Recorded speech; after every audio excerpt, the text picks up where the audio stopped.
And good morning, everyone. Welcome into a brand new edition of Sports Medicine Weekly on this Sunday morning. I'm Steve Cashel, joined by my usual co-host, Dr. Brian Cole, head team physician for the Chicago Bulls, one of the team physicians from the Chicago White Sox, also a sports medicine specialist, and a top orthopedic surgeon for Midwest Orthopedics at Rush. Our producer is Shane Reardon.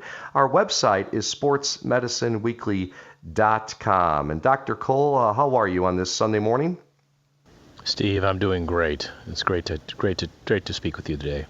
Good. Well, first thing I want to jump on is that, the NBA bubble has gone very, very well. It's been more than a month since 22 NBA teams entered the Orlando, Florida bubble for one of the most ambitious efforts in sports history and modern history. 5 consecutive rounds of no positive tests, with the latest coming last Wednesday. But now something different. It appears that at the conclusion of the first round of the NBA playoffs, which began last Monday, team guests, such as family members, slated to start arriving in Orlando over the course of a week. So I know that they lost about 200 people since 6 teams have departed since the seeding round finished.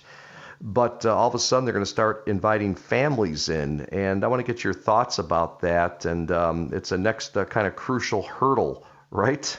Yeah, it's interesting, Steve. They've done, again, they were able to create a very controlled environment, the so-called bubble, and could essentially manage traffic in and out, and they've done just that, and the result has been there hasn't been a single positive test. And mind you, even if there was a positive test, it wouldn't likely shut down the entire operation based on the way they're doing things. So that being said, we move further along the pathway here. People are exiting, and they had planned all along that if things went well, they were going to introduce the family component on a limited basis. I think, it's important to understand that some of these individuals have been there for weeks and have had very little to no outside contact with their family members, and there is a huge potential psychological aspect of that you and I really can't even begin to imagine. So I think it's a good move from that perspective.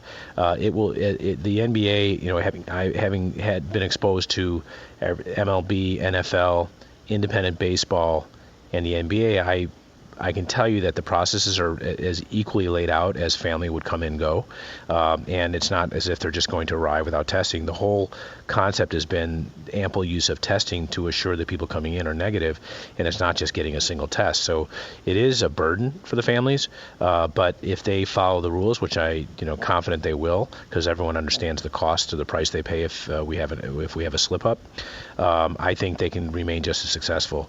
The NBA contemplated this in the beginning, and they said, look, if things are going well, which they have been, they would try to find clear path to introduce families. So I think this is just a great example of how we, quote, have to live with COVID. I understand it's somewhat of an artificial environment, but we have to all be thinking creatively to be as normal as possible and not be, sort of a victim of all this, but really figure out ways to adapt.